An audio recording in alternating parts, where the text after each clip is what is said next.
Hello and welcome to episode 1 of Dare Me to Prosper. I'm so glad you're here, grateful you're here.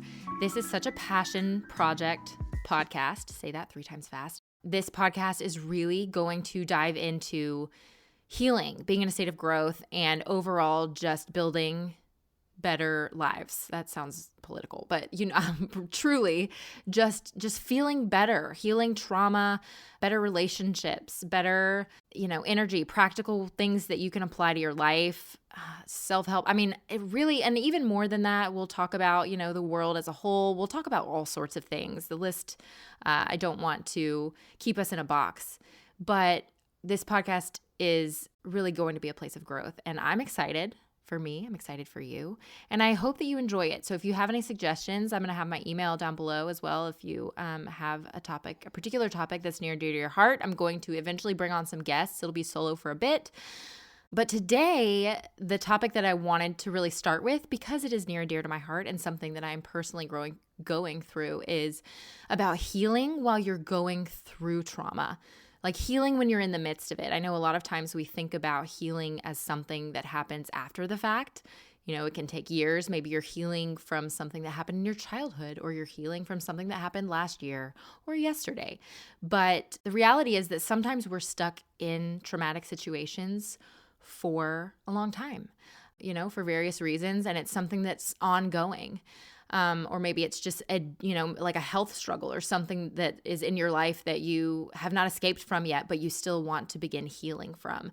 And so I will say I'm not a psychiatrist. I'm not a therapist. I do not have any certifications. But I've been through a lot of trauma. So however that certifies me, we're just going to talk about it. And hopefully there's something in here that helps you, because I'm on my own healing journey. And I think sometimes the best way that we can really heal is just talking to other people that understand, if not our exact situation, then just what it feels like to go through something hard. So that's what we're going to talk about today. Not to get too woo-woo 3 minutes into episode 1, but I just want to say collectively, I really do believe that not just individually, but collectively, like as a species, the whole world, I think, is in a state of really wanting to heal. I almost feel like healing has become kind of a trend lately. And I genuinely believe it's because so many of us, and I think the millennial generation too, and younger, have kind of brought in this new idea of hey, did anybody realize that we're all having a hard time? We're all struggling. We're all broken and beaten down and sad, and we have all these mental issues. We really need to focus on this. We really need to go to therapy. We really need to take some time to focus on ourselves and not just keep going through the motions, going through the 9 to 5, doing the same thing day after day and ignoring this huge elephant in the room of brokenness, trauma, mental health. So I feel very proud actually to be a part of that generation and bringing this kind of to the front line of something that we need to focus on, and bringing an awareness that, we haven't lost our power. We're all traumatized, or at least most of us in some way, shape, or form. We've all been through something or are going through something hard, but we haven't lost our own power. We haven't lost our ability to heal. We all innately have the power to heal ourselves, energetically, with our mind. And some of us, I think, have a harder time than others, because I think it's really important to have things like a support system around you, or be able to go to therapy, or, these different things that make a huge difference. But that at the end of the day, each of us has the ability to say, you know what? I can focus on myself. I don't have, even if I'm still in a state of trauma, I can attempt to work on my healing and work on myself and focus on love and focus on self-love and focus on, the good. And I think that's important. That's kind of what I'm going to touch on today. For so many of us, some of the biggest trauma I would say that we've been through, not to overuse the word trauma, but I think it's relevant here. But some of the most difficult trauma that many of us have been through happened in our childhood. And, as a child, you very much don't have the awareness of, hey, I have some authority over my own mind, because children are children and they are extremely impressionable and they rely on the adults around them very much to help mold them and shape them and form their beliefs. And that is how the mind of a child works. And when you get to be an adult and you either go through more trauma or you're still dealing with this stuff from childhood or adolescence or adulthood, I think that's the first time, at least for me, when you look around and you're like, you know what, nobody else is coming to save me. Nobody else can heal me from this situation. Nobody else is going to make me feel better about this emotionally. Only I can do that. Only I have the power to rectify this situation emotionally, spiritually, mentally. And as a child, you don't recognize that. So a lot of us are, just now in adulthood, having the opportunity to deal with that and to heal that, because as a child, you just don't have that awareness. And so really, I think one of the first steps in trying to heal from something, and again, something that you may be going through right now that you're still in, is recognizing that you do have authority, that you do have your own power, just mentally, emotionally, spiritually, to say, you know what, I do have some control over how I, take in the situation around me. Like, yes, I'm going through something difficult, but I can take certain steps to protect myself, to heal myself, to love myself, and to set boundaries and all of those sorts of things, which we'll get into in a minute, to help start the healing process. Even if it doesn't finish right now because I'm still in this situation, I can start that process and I can possibly stop taking on some of that hurt, some of that trauma, some of that kind of outside attack within my own mind and my own body. And so it really starts with that shift in perspective. So if I'm not going to add a step to every single one of these, but if I were going to say, hey, what's step one? Step one is shifting the perspective to take some ownership over not what's happening to you, but how you take it. Am I going to continue to be a victim in this situation, or am I going to mentally say, you know what? Yes, this might be happening, but I'm not going to let it have the same power over me that I may have in the past. I'm no longer going to let this situation or this person have the power over me to affect me in this way. And that's a difficult thing. I'm not going to say that it is an easy thing to do, or that it's something you can just snap your fingers and instantly like, oh, now anything you say to me, it's not going to hurt my feelings. It's not going to, or anything that happens to me, it's just not going to bother me anymore. That's not realistic. But starting to just implement the perspective shift, just starting to be like, okay, yep, okay, that happened. And initially when this person said that, or when this situation happened, yeah, it felt bad. And, I stepped into a victim mindset. But maybe a couple hours later, now I'm thinking about it and I'm processing it and I'm going, no, you know what?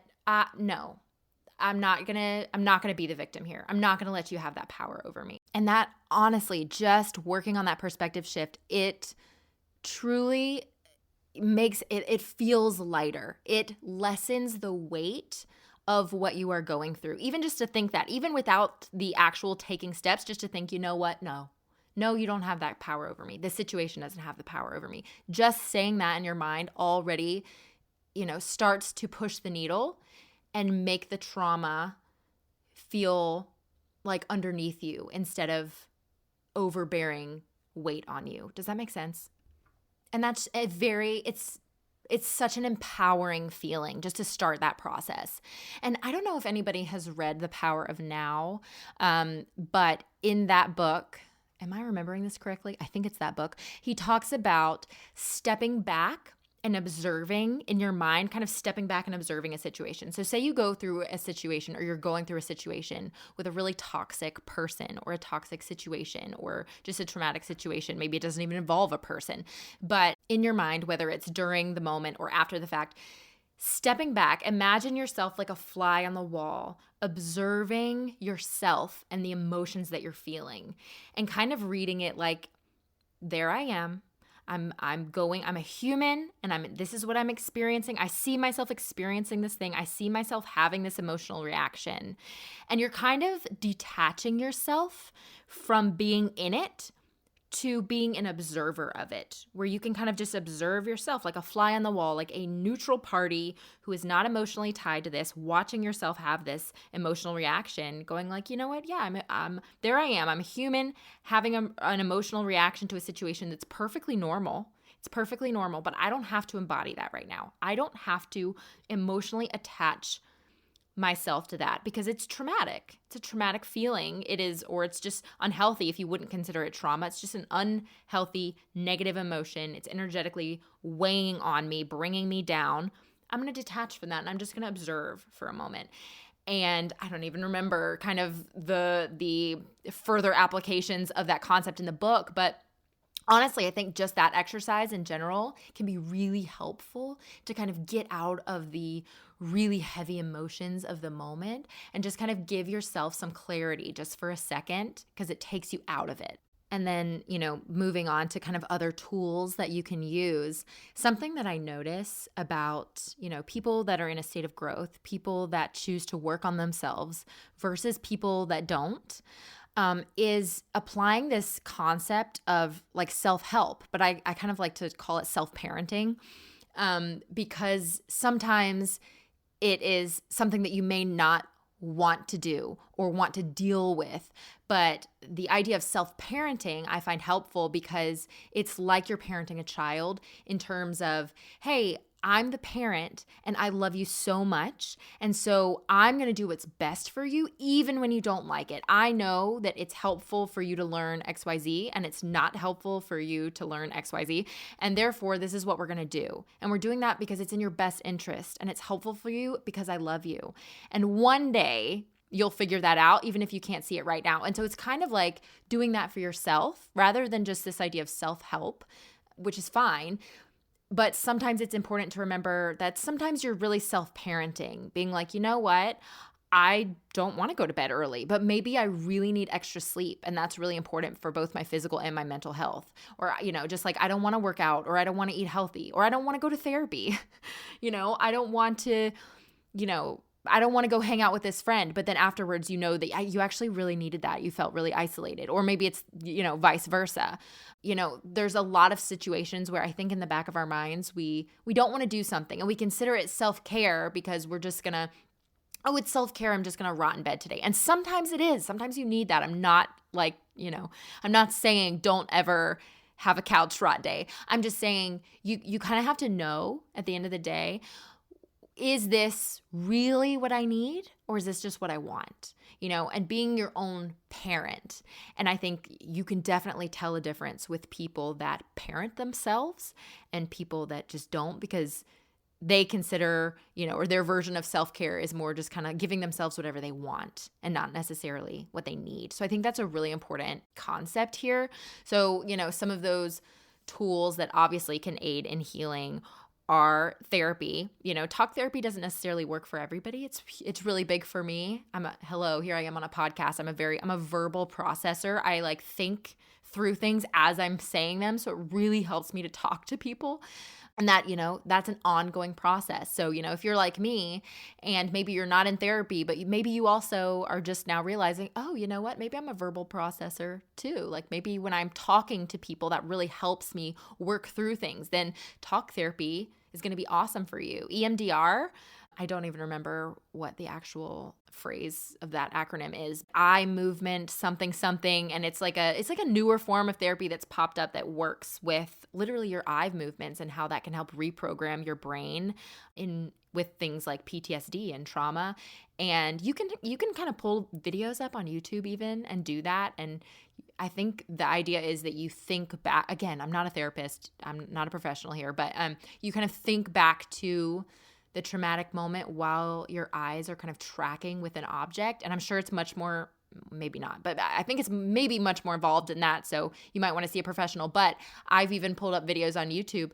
And just when I have like a one moment that I can't let go of, one particular experience that I'm like, I cannot get this out of my head and I'm ruminating on it, I have done that as just kind of an immediate tool, and I did actually find it surprisingly helpful. So I don't know, something you might want to try, and then books and podcasts. And, I would almost consider that maybe some like self-parenting. Like, maybe you don't really feel like reading a book. You would rather watch Netflix. Maybe you don't really feel like listening to a podcast that talks about mental health. Maybe you would rather listen to an audiobook, fictional audio, which is obviously fine, but it's kind of realizing like, am I taking the steps? Like, am I actually doing the work to take in information that's actually going to help me? Or am I complaining that, oh my gosh, I'm going through this really hard thing and I just don't feel better, or I'm only doing one thing and it's helping a little bit, but it's not helping that much. Think about what else can I be doing to actually serve myself and help to heal myself, both physically and emotionally. And keeping in mind that this self-parenting concept, this is really an ongoing, lifelong thing. It's not just, oh, I'm going through a difficult point in my relationship right now, so I'm going to read one book or listen to one podcast and think that that's going to, fix everything. This is obviously an ongoing, it's a growth, being in a growth mindset is training your brain to recognize the positive aspects or the opportunities for growth in different situations and not becoming your own victim in every situation that you encounter. So, this is something you need to kind of implement in a long-term way. You need to make habits of reading books, even if it doesn't have to be every day. Try to read like a book a month, a book every other month, try to listen to a podcast a week, try to, book one therapy session every month if that's all you can afford or something like that. Just baby steps. It's more important that they are long-term steps than it is that you just did it. Does that make sense? I already said that. Another thing that I'm personally doing as I walk through a really difficult time in my life is try to really embody the mental habit of gratitude, of finding gratitude in the little things. Hey, I am healthy and my children are healthy. And you know what? The more I focus on gratitude, the more my mindset is healthy, my body will also be healthy. So recognizing that as well, just focusing on, oh my gosh, I love my morning cup of coffee, or wow, the leaves are changing and they're so pretty. I mean, the littlest things. We all have opportunity for something that we can recognize gratitude for. And if you want to be fancy, you can, keep a gratitude journal and write them down. I do think that makes it a little more potent, but even just saying it in your head, or saying it to a friend or a parent or whatever, I really just feel thankful for this, for that. That is one of those things that sounds so dumb, but it is truly the way that our brains are wired. The way that we were created was that gratitude is a really high frequency emotion. And so the more that we focus on gratitude, the more that we focus on like the frequency of being thankful, it is only going to pull us in a positive direction. And so it is, again, it's a snowball effect. A lot of these things are a snowball effect. You start little, but the more that you do them, the longer that you do them, they grow and they grow, and the positivity grows and the healing grows and all of that. Another thing that I want to mention, I know I did just say something about, writing things down or a journal. Personally, I'm not a huge journaler because I'm such a talker that I get frustrated as I'm writing things. I'm like, I can't write fast, and I can't write as fast as my brain thinks, and that frustrates me. However, not to say that I don't journal. I do occasionally, just not as much as I think I could. But I do think it can actually be really helpful, specifically if you have a hard time kind of sorting through all of your thoughts. Writing them down really helps you clarify, and therefore clarify the processing that's happening, which can be really, really helpful and really healing. A powerful question that you can ask is, what can I take from this? Again, part of kind of empowering yourself and taking your power back from situations that feel like they're taking your power away from you, where you feel like a victim. And I'm not saying that people aren't victims in situations. They are. However, putting yourself in the emotional place of a victim is very harmful. So even though you may have been a victim in a situation, that mindset is not a healthy mindset to keep with you. It is much more healthy and positive for your body, for your mind, to put yourself in the chair of empowerment, to say, no, I'm not going to be the victim here. I'm not going to let you, or I'm not going to let this have power over me. That is a very positive, strong emotion. So asking the question, what can I take from this? Again, bringing up journaling, I think that can be a really helpful question to journal out. Reframing the trauma not as a defeat, but as an experience that, painful as it is, has the potential to leave you stronger and wiser. That trauma didn't take something from you. You took something from it. It, or they, made you a better person. And that can be, I think, especially kind of like a strong feeling when it's somebody that you feel like has done you wrong, framing it as like, you know what, you meant this for hurt, but I took something good out of it despite you, not to sound spiteful, but that's part of, again, the empowerment. And by the way, the growth aspect doesn't minimize the trauma. I don't want you to feel like any of this is minimizing the things that you may have gone through, but empowering you to extract meaning from it is benefiting you. So it's not minimizing the thing that happened. It's maximizing the the growth aspect that you are getting to take on. So in conclusion, just really, I wanted to speak to people that were going through something really difficult. And especially if you're like me, maybe going through something really difficult that nobody on the outside even knows you're going through. It's something that might be really isolating or something that you feel like you're facing alone. I can absolutely assure you that you are not alone, and that there's people out there that are going through exactly what you are going through, even if you don't have access to those people. They are there. And, as I say that, maybe I need to create a Facebook group or something for, I'm sure one exists, but just a community, where people can kind of connect with people that are also going through similar things, and just a place of growth and encouragement.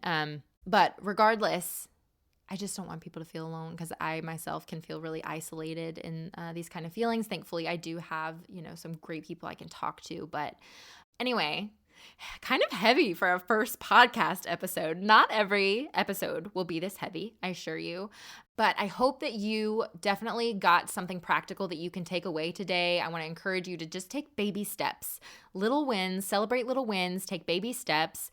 It's a snowball of healing. It's a snowball of, building a life that feels better. So I hope that was helpful. I hope you enjoyed this episode. Look out for episodes to come. And thank you for joining me on Dare Me to Prosper.